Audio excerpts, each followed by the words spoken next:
হরে কৃষ্ণ ভক্তবৃন্দ, কার্তিকের সর্বশ্রেষ্ঠ একাদশী ব্রত উত্থান একাদশী উপবাস পালিত হবে আগামীকাল 12ই নভেম্বর মঙ্গলবারে। এই ব্রত নিষ্ঠা সহকারে পালন করলে 1000 অশ্রমের যজ্ঞ ও শত শত রাজসীয় যজ্ঞের ফল লাভ হয়। এই একাদশী উপবাসের পূর্ণ ফলে ব্রহ্মা হত্যা জনিত ভয়ঙ্কর নরক যন্ত্রণা থেকে নিস্তার পেয়ে বৈকুণ্ঠ গতি লাভ হয়।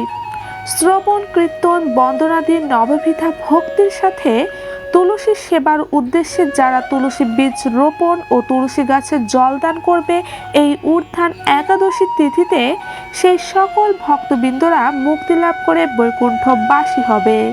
তো কৃষ্ণ ভক্তবৃন্দ, আজকে আমরা আলোচনা করব এই উত্থান একাদশী ব্রত আপনারা কিভাবে পালন করবেন ও কিভাবে একাদশী ব্রতের সংকল্প নেবেন, এই সকল বিষয়বলি। আর তার থেকে বেশি গুরুত্বপূর্ণ হলো এই উত্থান একাদশীতে তুলসী সেবার বিশেষ মাহাত্ম্য রয়েছে। তাই এই একাদশীতে তুলসী পাতার ব্যবহার, তুলসী সেবার সকল নিয়মবিধি আজ আমরা জানবো, সাথে এই উত্থান একাদশীর মাহাত্ম্য কথাও জেনে নেব। তো ভক্তবৃন্দ, অবশ্যই আপনারা ভিডিওটি সম্পূর্ণ দেখতে থাকুন। কার্তিকের শুক্লপক্ষের উত্থান একাদশী ব্রত পালিত হবে আগামীকাল 12ই নভেম্বর মঙ্গলবারে। তবে ভক্তবৃন্দ, এই একাদশী ব্রতের সংকল্প নিতে হবে একাদশীর আগের দিন, অর্থাৎ 11ই নভেম্বর মঙ্গলবার রাতে। তো ভক্তবৃন্দ, অবশ্যই যে সকল ভক্তরা আমিষ আহার করেন তারা অবশ্যই একাদশীর 3 দিন আমিষ ত্যাগ করে নিরামিষ খাবার গ্রহণ করবেন এবং সোমবার দশমীর দিন রাতে শ্রীকৃষ্ণের চরণে ফুল নিবেদন করে ব্রতের সংকল্প করবেন, হে ভগবান আমাকে কৃপা করুন যাতে আগামীকাল 12ই নভেম্বর মঙ্গলবারে উত্থান প্রবোধনী একাদশী ব্রত যেন নিষ্ঠার সাথে পালন করতে পারি।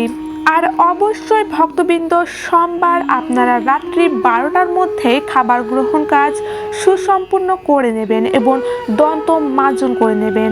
আর মঙ্গলবার সম্পূর্ণ দিন পালন করবেন উত্থান একাদশী ব্রত। 12ই নভেম্বর মঙ্গলবার একাদশী থেকে আবার শুরু হবে কার্তিক ভীষ্ম পঞ্চক ব্রত উপবাস, যা রাস পূর্ণিমায় সমাপ্তি হবে অর্থাৎ শুক্রবারে। যেহেতু ভক্তবৃন্দ আগামীকাল মঙ্গলবারে একাদশী এবং ভীষ্ম পঞ্চক ব্রত শুরু আর মঙ্গলবার শ্রী হনুমানজির 12 বলা হয়, তাই এই বছর উত্থান একাদশী ব্রতটি খুবই বেশি পূর্ণময় হতে চলেছে এবং শ্রীকৃষ্ণ স্বয়ং বলেছেন এই উত্থান একাদশীতে তুলসী গাছের সেবা পূজা ও বিশেষ কিছু প্রতিকার পালন করলে শ্রী বিষ্ণুদেব সেই ভক্তের সকল মনস্কামনা পূরণ করবে এবং ফলস্বরূপ সেই ভক্তের মন মতো বর প্রদান করবে। তাহলে চলুন ভক্তবৃন্দ, জেনে নেওয়া যাক একাদশীতে তুলসী গাছ ও তুলসী পাতার কিছু নিয়ম ও ব্যবহার। হিন্দু সনাতন ধর্মে তুলসী পাতার বিশেষ গুরুত্ব রয়েছে। তুলসী পাতা ছাড়া ভগবান শ্রী বিষ্ণুদেবের পুজো অসম্পূর্ণ। জ্যোতিষ শাস্ত্রমতে তুলসী দিয়ে এমন বিশেষ কিছু কাজ করলে জীবনের নানা সমস্যার হাত থেকে মুক্তি পাওয়া যায়। প্রায় সকল হিন্দু বাড়িতেই তুলসী গাছ আছে, তবে ভক্তবৃন্দ খেয়াল রাখতে হবে তুলসী গাছ যেন বাড়ি থেকে বেরোনোর প্রধান দরজার ডান দিকে থাকে। এর ফলে ভক্তবৃন্দ বাড়িতে প্রচুর অর্থ উন্নতি আসতে থাকে। 4টি তুলসী পাতা নিন, এবার ঘরের 4 কোণে সেই পাতাগুলি রেখে দিন। তারপর যতদিন পর্যন্ত তুলসী পাতাগুলি শুকিয়ে না যায় ততদিন সেই পাতা স্পর্শ করবেন না। শুকিয়ে গেলে এবার পাতাগুলি জলে ভাসিয়ে দিয়ে আবার নতুন করে তুলসী পাতা রাখুন। এর ফলে বাড়িতে পজিটিভ এনার্জি থাকবে ভরপুর এবং যে কোনো শুভ কাজে সফলতাও আসবে দ্রুত।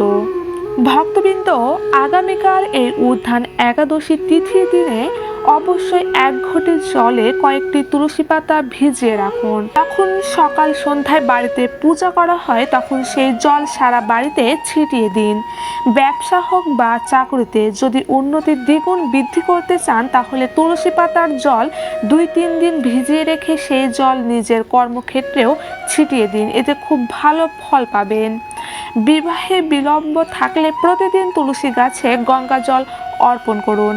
ব্যবসায় খুব দ্রুত সাফল্য পেতে প্রতি শুক্রবারে তুলসী গাছে কাঁচা দুধ অর্পণ করুন, এতে ফল খুবই দ্রুত পাবেন। সংসারে ঘন ঘন অশান্তি হলে পারিবারিক শান্তির জন্য একটি বিশেষ প্রতিকার করতে পারেন। তো ভক্তবৃন্দ, এই প্রতিকারটি আপনারা আগামীকাল এই উত্থান একাদশীতে করতে পারেন। এক্ষেত্রে প্রথমে তুলসীর 4-5টি পাতা নিন, তারপর সেগুলো ভালো করে ধুয়ে নিয়ে পরিষ্কার করে নিন। তবে ভক্তবৃন্দ, যেহেতু একাদশীতে তুলসী পাতা তোলা বারণ, তাই একাদশীর আগের দিন তুলসী পাতা সংগ্রহ করে রাখবেন। তারপর একটি পিতলের পাত্রে গঙ্গা জল নিয়ে তাতে তুলসী পাতাগুলি রাখুন। এক রাত্রি ভিজিয়ে রাখার পর পরদিন সকালে স্নান করে উঠে সেই পাত্রের জল বাড়ির প্রতিটি ঘরের দরজায় ছিটিয়ে দিন। এতে সংসার থেকে নেগেটিভ শক্তি দূর হবে, ঘরে সুখ শান্তি সমৃদ্ধি অবস্থান করবে। আমাদের মনে এমন অনেক ইচ্ছে থাকে যা আমরা দীর্ঘদিন ধরে মনের মধ্যে চাপা দিয়ে রাখি, কিন্তু ভক্তবৃন্দ জানেন কি, একটি সামান্য উপাচারে আমাদের সেই ইচ্ছে পূরণ হতে পারে। জ্যোতিষশাস্ত্র বলেছে প্রতি রবিবার বা একাদশীর দিন তুলসী গাছ থেকে 11টি তুলসী পাতা নিন, তারপর ভালো করে ধুয়ে নিয়ে সেই তুলসী পাতা একটি পূজার পাত্রে কমলা সিঁদুর ও তেল ভালো করে মিশিয়ে নিয়ে তারপর সেই মিশ্রণ দিয়ে ওই 11টি তুলসী পাতায় লিখুন ভগবান শ্রী রামের নাম। তারপর সেই তুলসী পাতাগুলো অর্পণ করুন বজরংবলীর কাছে এবং ভগবানের কাছে জানান আপনার মনের ইচ্ছের কথা। যেহেতু এই উত্থান একাদশীতে তুলসী গাছ সেবা পূজার বিশেষ ফল রয়েছে, তাই ভক্তবৃন্দ এই বিশেষ কাজটি অবশ্যই আপনারা পালন করার চেষ্টা করুন, এতে অবশ্যই আপনারা ফল পাবেন। এবং একাদশীর সারাদিন আপনারা তুলসী গাছের পূজা, তুলসীতে জল দান, তুলসী বীজ রোপণ যত বেশি করে করবেন ততই আপনি ভগবানের প্রিয় হয়ে উঠবেন। তো ভক্তবৃন্দ, অবশ্যই আপনারা আগামীকাল এই উত্থান একাদশীতে তুলসী পাতার এই নিয়ম বিধিগুলো অবশ্যই আপনারা পালন করার চেষ্টা করবেন। তো কৃষ্ণ ভক্তবৃন্দ, একাদশীর দিন অবশ্যই সকালে ঘুম থেকে ওঠার চেষ্টা করবেন এবং বিষ্ণুর পূজা করে উপবাসের সংকল্প নেবেন। মিথ্যা ও প্রতারণা থেকে দূরে থাকার চেষ্টা করবেন। এই দিন কোনো অশ্লীল বা বাজে ভাষার ব্যবহার করা উচিত নয়। অবশ্যই এই উত্থান একাদশীতে চেষ্টা করবেন কথাবার্তায় সংযম রাখতে। আর অবশ্যই একাদশীর দিন কোনো কালো জামা কাপড় না পরার চেষ্টা করবেন। একাদশীর দিন হলুদ পোশাক পরার পরামর্শ দেওয়া হয়েছে শাস্ত্রে, কারণ এই হলুদ রং ভগবান বিষ্ণুর খুবই প্রিয়। তাই ভক্তবৃন্দ অবশ্যই চেষ্টা করবেন আগামীকাল এই উত্থান একাদশীতে হলুদ রঙের জামা কাপড় পরার এবং কালো রঙকে বর্জন করে চলার। তো ভক্তবৃন্দ, এবার আমরা জেনে নেব এই উত্থান প্রবোধনী একাদশীর মাহাত্ম্য কথাটি কি রয়েছে। কার্তিক মাসের শুক্লপক্ষের একাদশীর মাহাত্ম্য স্কন্দ পুরাণে ব্রহ্মা নারদ সংবাদে বর্ণিত আছে। মহারাজ যুধিষ্ঠির বললেন, হে পুরুষোত্তম, কার্তিক মাসের শুক্লপক্ষের একাদশীর নাম আমার কাছে কৃপা করে বর্ণনা করুন। শ্রীকৃষ্ণ বললেন, হে রাজন, কার্তিক মাসের শুক্লপক্ষের একাদশী উত্থান বা প্রবোধনী নামে খ্যাত। প্রজাপতি ব্রহ্মা পূর্বে নারদের কাছে এই একাদশীর মহিমা কীর্তন করেছিলেন। এখন তুমি আমার কাছে সে কথা শ্রবণ করো। দেবর্ষি নারদ প্রজাপতি ব্রহ্মাকে বললেন, হে মান্ধাতা, যে একাদশীতে ভগবান শ্রী গোবিন্দ স্বয়ং থেকে জেগে ওঠেন সেই প্রবোধনী বা উত্থান একাদশীর মহিমা আমার কাছে সবিস্তারে কীর্তন করুন। ব্রহ্মা বললেন, হে নারদ, উত্থান একাদশী যথার্থই পাপ নাশিনী, পুণ্যবর্ধিনী ও মুক্তি প্রদায়িনী। এই একাদশী ব্রত নিষ্ঠার সাথে পালন করলে 1000 অশ্রমের যজ্ঞ ও শত শত রাজস্বীয় যজ্ঞের ফল অনায়াসে লাভ হয়। জগতের দুর্লভ বস্তুর প্রাপ্তির কথা আর কি বলবো। এই একাদশী ভক্তি পরায়ণ ব্যক্তিকে ঐশ্বর্য, প্রজ্ঞা, রাজ্য ও সুখ প্রদান করে। এই ব্রতের প্রভাবে পর্বত্য প্রমাণ পাপরাশি বিনষ্ট হয়ে যায়। যারা একাদশীতে রাত্রি জাগরণ করে তাদের সমস্ত পাপ ভস্মীভূত হয়। শ্রেষ্ঠ মুনিগণ তপস্যার দ্বারা যে ফল লাভ করেন এই ব্রতের উপবাসে তা পাওয়া যায়। যথাযথভাবে এই ব্রত পালন করলে আশাতীত ফল লাভ হয়, কিন্তু অবিধিতে উপবাস করলে স্বল্পমাত্র ফল প্রাপ্তি হয়। যারা এই একাদশীর ধ্যান করেন তাদের পূর্বপুরুষেরা স্বর্গে আনন্দে বাস করেন। এই একাদশীর উপবাস ফলে ব্রহ্মা হত্যাজনিত ভয়ঙ্কর নরক যন্ত্রণা থেকে নিস্তার পেয়ে বৈকুণ্ঠ গতি লাভ হয়। অষ্টমের যোগ্যতারাও যা সহজে লাভ হয় না। তীর্থে স্বর্ণ প্রভৃতি দান করলে যে পুণ্য অর্জিত হয়, এই উপবাসের রাত্রি জাগরণে সেই সকল ফল অনায়াসে লাভ হয়ে যায়।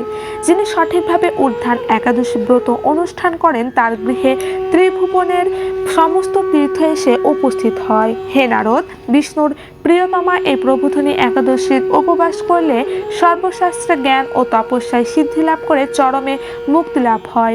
যিনি সমস্ত লৌকিক ধর্ম পরিত্যাগ করে ভক্তি ভরে এই ব্রত উপবাস করেন তাকে আর পুণ্যজন্ম গ্রহণ করতে হয় না। এমনকি মন ও বাক্য দ্বারা অর্জিত পাপরাশিও শ্রী গোবিন্দের অর্চনে বিনষ্ট হয়ে যায়। হে বৎস, এই ব্রতে শ্রদ্ধা সহকারে শ্রী জনার্দনের উদ্দেশ্যে স্নান, দান, জপ, কীর্তন ও হোমাদি করলে অক্ষয় ফল লাভ হয়। যারা উপবাস দিনে শ্রীহরির প্রতি ভক্তিভাবে দিন যাপন করেন তাদের পক্ষে জগতে দুর্লভ বলে আর কিছু নেই। চন্দ্র ও সূর্য গ্রহণে স্নান করিলে যে পুণ্য হয়, এই উপবাসের রাত্রি জাগরণে তার সহস্রগুণ সুকৃতি লাভ হয়। তীর্থে স্নান, দান, জপ, হোম, ধ্যান আদির ফলে যে পুণ্য সঞ্চিত হয়, উত্থান একাদশী না করলে সেই সমস্ত নিষ্ফল হয়ে যায়। হে নারদ, শ্রী হরিবাসরে শ্রী জনার্দনের পূজা বিশেষ ভক্তি সহকারে করবে, তা না হলে শত জন্মার্জিত পুণ্য বিফল হয়। হে বৎস, যিনি কার্তিক মাসে সর্বদা ভগবত শাস্ত্রাদি অধ্যয়ন করেন তিনি সর্বপাপ মুক্ত হয়ে সমস্ত যজ্ঞের ফল লাভ করেন। ভগবান হরি ভক্তিমূলক শাস্ত্র পাঠে অত্যন্ত সন্তুষ্ট হন, কিন্তু দান, জপ, যজ্ঞাদি দ্বারাও তেমন প্রীত হন না। এই মাসে শ্রী বিষ্ণুর নাম, গুণ, রূপ, লীলাদি শ্রবণ, কীর্তন অথবা শ্রীমদ্ ভাগবত আদি শাস্ত্রগ্রন্থ পাঠের ফলে শত শত গোদানের ফল অচিরে প্রাপ্ত হয়ে যায়। অতএব হে মুনিবর, কার্তিক মাসে সমস্ত গৌণধর্ম বর্জন করে শ্রী কেশবের সামনে হরিকথা শ্রবণ কীর্তন করা কর্তব্য। কোনো ব্যক্তি যদি ভক্তি সহকারে এই মাসে ভক্ত সঙ্গে হরিকথা শ্রবণ ও কীর্তন করেন তবে তার শতকুল উদ্ধার প্রাপ্ত হন এবং হাজার হাজার দুগ্ধবতী গাভী দানের ফল অনায়াসে লাভ করেন। এই মাসে পবিত্রভাবে শ্রীকৃষ্ণের রূপ গুণাদির শ্রবণ কীর্তনে দিন যাপন করলে তার আর পুণ্যজন্ম হবে না। এই মাসে বহু ফল, মূল, ফুল, অকরু, কর্পূর ও চন্দন দিয়ে শ্রীহরির পূজা করা কর্তব্য। সমস্ত তীর্থ ভ্রমণ করলে যে পুণ্য সঞ্চয় হয়, উত্থান একাদশীতে শ্রীকৃষ্ণের পাদপদ্মে অঘ্র প্রদানে তার কোটিগুণ ফল সুকৃতি অর্জিত হয়। শ্রবণ, কীর্তন, স্মরণ, বন্দনাদি নববিধা ভক্তির সাথে তুলসীর সেবার জন্য যারা বীজ রোপণ, জলসেচন ইত্যাদি করেন তারা মুক্তি লাভ করে বৈকুণ্ঠবাসী হন। হে নারদ, সহস্র সুগন্ধি পুষ্পে দেবতার অর্চনে বা সহস্র সহস্র যজ্ঞ ও দানে যে ফল লাভ হয়, এই মাসে শ্রী হরিবাসরে একটি মাত্র তুলসী পাতা শ্রী ভগবানের চরণ কমলে অর্পণ করলে তার অনন্ত কোটি গুণ ফল লাভ হয়। জয় শ্রীকৃষ্ণ, জয় রাধা মাধব। তো ভক্তবৃন্দ, অবশ্যই আপনারা আগামীকাল এই উত্থান একাদশী ব্রতটি আপনারা সকলে পালন করার চেষ্টা করবেন এবং এই উত্থান একাদশীতে তুলসীর বিশেষ মাহাত্ম্য যেহেতু রয়েছে তাই অবশ্যই চেষ্টা করবেন তুলসী পাতার বিশেষ এই নিয়মাবলীগুলো পালন করার এবং দেখবেন এর ফলে শ্রী বিষ্ণুর কৃপায় আপনাদের জীবনের সব বাধা বিপত্তি কেটে যাবে এবং ভগবানের কৃপায় সব ভালো হবে। সকলে ভালো থাকবেন, সুস্থ থাকবেন। জয় শ্রীকৃষ্ণ, জয় রাধা মাধব, জয় গোবিন্দ।